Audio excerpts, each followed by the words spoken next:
Ah.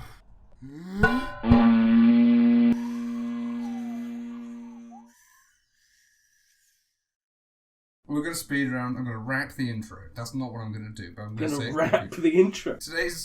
We got no time today. Today's creature is an Umber Hulk. Oh, an Umber Hulk. Oh, they're awesome. Umber Hulks. I can't really remember what those are. We'll get into that in a second. What we're getting into, of course, is Challenge Raiders. It's the show where we talk about a D&D monster while I draw it. My name's Theo. I'm Neil, and this week we have no time for this. Yeah, I'm Sam. No time to say anything about me. Let's go. Don't worry, I'm going to speed all the talking up 50%. It's going to be real fast. Tell me about Umber Hulks, because I literally, like... Guys, first of all, Umber Hulk is too long. We've got to shorten it to UH. Yeah, UH. Okay, so UH is... are you... That's going to be so hard to remember, but okay, sure. I'm going to need a big shape. Is a large bipedal insectoid. Okay. Bipedal? Okay, for an Yes. insect, sure. Does it already have the 4 limbs? It has 2 legs and 2 arms. That's a rubbish insect, but sure. I mean, kinda... it looks like an insect, so... Fair, like, no, I in its believe facial features, it has, like, 2... Is it the big, like, strong Ant-Man Yes. thing? Yes. Okay. I think I was thinking about this the other week when we were doing the what to call it. Anyway, we've got no time for this thinking. No time to think. Okay, so I'm just going to draw a big, like, bugman, and now we can talk about all the other stuff. I don't need to think about anything else. No, cool. I do, unfortunately, in the speed round, the UH, I do really like it, because one fact of its lore is, like, crazy. It's like, it's from another planet. Okay. It's like an alien. That's fun. The main reason I chose it is because, obviously, we are partaking in Inktober here at Challenge Raiders, and this will be uploaded on the day of Dizzy, hopefully. Hopefully, yes. And the main reason is the completely unique thing about the Umber Hulk, apart from it being a giant insect thing, is it has a mind-scrambling, confusing gaze ability. Oh, okay, that's fun. Which I guess I kind of perceived as, like, you know, confusion being dazed. Yeah, no, I can see that. That's its unique ability.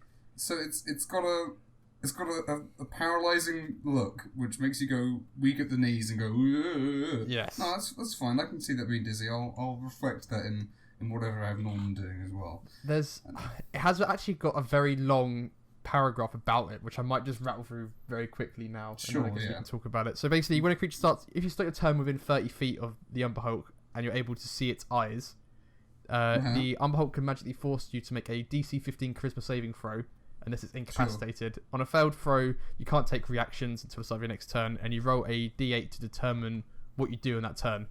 On a 1 to 4, you do nothing. On a 5 to 6, you take no actions, but use all your movement to move in a random direction. Or 7 to 8, you can make 1 melee attack against a random creature, or do nothing, if no creature is in reach. That's kind of fun. Unless surprised, the creature can avert its eyes to avoid the saving throw at the start of its turn. If the creature does so, it can't see the Umber Hulk until the start of its next turn, when it can avert its eyes again. If the creature looks at the Umber Hulk in the meantime, it's immediately make the save. Yeah, so it's basically like you're blind to it, and you have disadvantage on stuff to target it.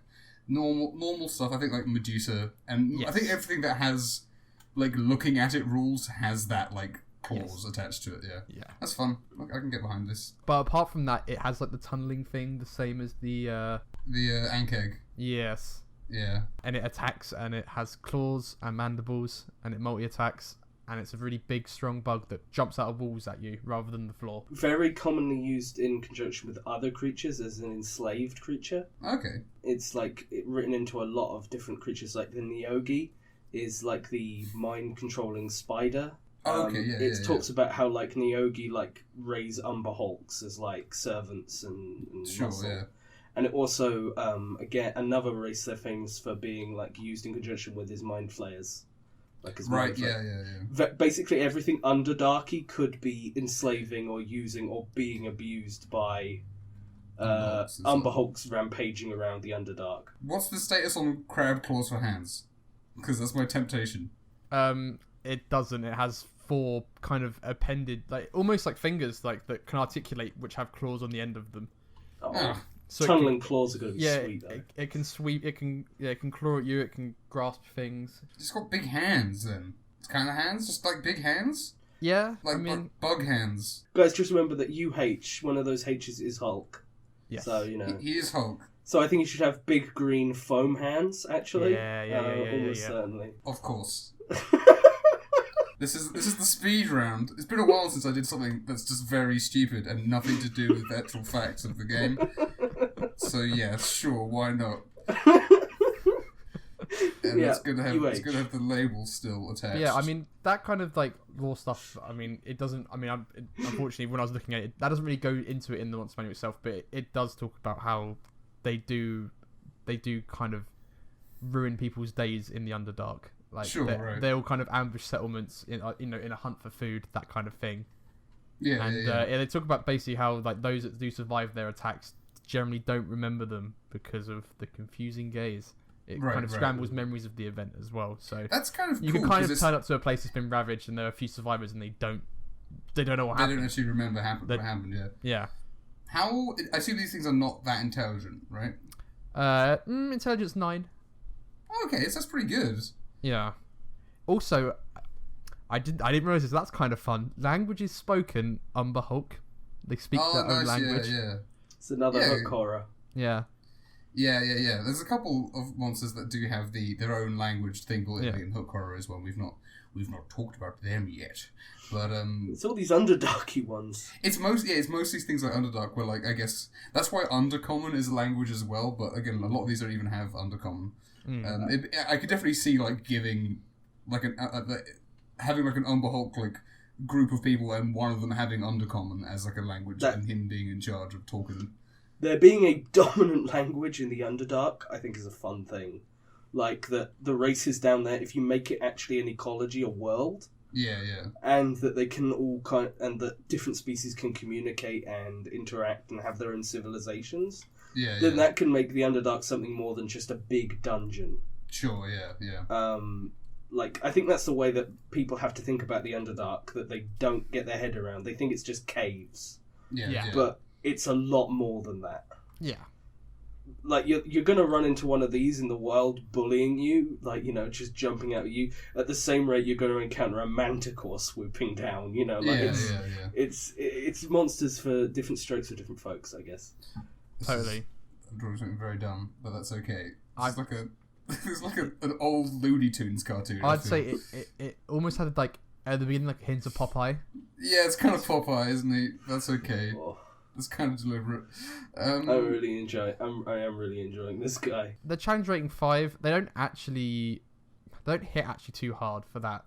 But I guess that mind ability is really going to mess with the party. Yeah, because it's something that anything that has an ability that like you target procs are like not even on its turn and like will hit like everyone if they're looking at it. That's pretty good. That's pretty strong. Yeah. And you would for that reason, I guess you wouldn't necessarily have like a lot of them in a fight. You might have one with a bunch of other things that are either controlling it or it could maybe prove one like or two with a boss of some sort. Quite a unique encounter in that way. Totally. Yeah. If using conjunction, it could be like a very like frustrating threat. Yeah, party. If they're trying to deal with like some some spellcaster or some kind of linked to those other races, there's a mind flayer or something. There's one of these around that's constantly harassing the party because they've got a decent. What they do have is a very good AC and a decent health pool for that challenge rating. Right, 18 AC, 93 hit points. That's so. I mean, they're going to be a real pain to like get rid of. For sure, yeah. Unless you can incapacitate them yourself, I guess that's the way you kind of take them out of the fight. Yeah. Okay, now I need to draw a dizzy Norman somehow. God. I think you mean stars around his head, right? Yeah. Oh, of course, yeah. I mean, that is the way, isn't it? Or rubber ducks. He hit himself in confusion. I'm not drawing ducks because then I've got to draw ducks, and like that's. How about little Zvarts with wings? No more Zvarts. No more little blue little Zvarts in diapers with wings. Right, speed round. Okay, we should do rating. Yeah, I'm about to say numbers. Is there I like the idea of having like one Umber Hulk or like maybe two and like a Mind Flayer as a not super late game boss. Like it may be like a challenge, for like a 6th, 7th level party, like a hard fight, because that'd be kind of cool. I kind of like that idea. Him and his guards. Yeah, exactly. Yeah. Again, having another like intelligent race that's in the Underdark that isn't not as kind of like as the Neblin, who are just people. So these are another thing where you could have like these guys are plighted, but also kind of annoying in their own way. So maybe you don't really want to help them. Who knows? They are chaotic evil. Yeah, okay, that's fair. But if they're enslaved, and if you've got an evil party, then I don't know. It's something. I think it can be great world building for mind flayers. Yep. Yeah, like if you're doing a mind flayer, go into the Underdark, kill the mind flayer campaign, stumbling potentially across like a fallen city of this race that now is just this. Yeah. Like that would be like that would bring in the world conquering element of. Sure. Yeah. What are you thinking number wise?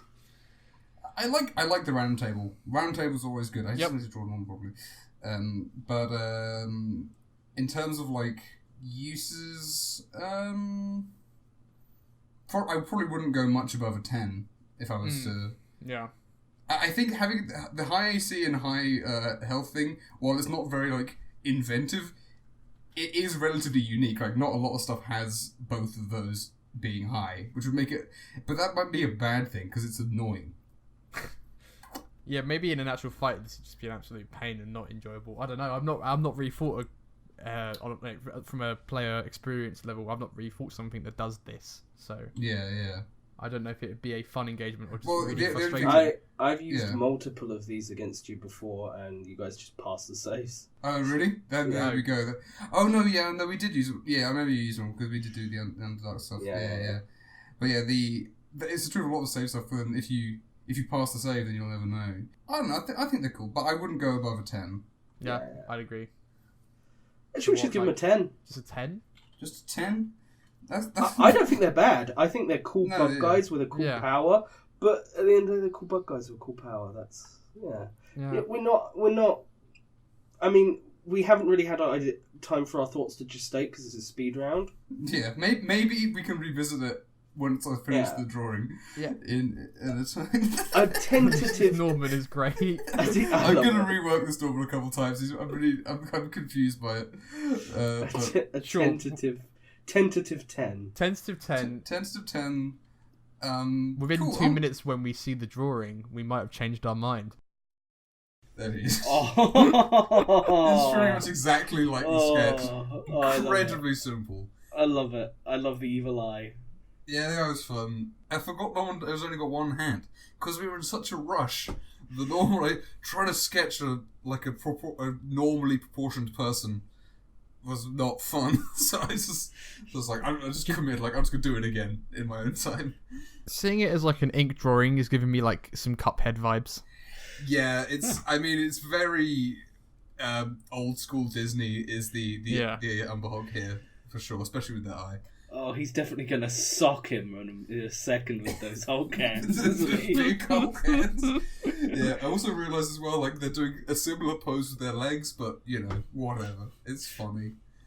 It's actually one of my favourite Normans as well. I really like the Norman here. He amuses me a lot. Maximum confusion. This is the most confused Norman that there's ever been, I think. Even more so than a Hydra, which was a high bar to set.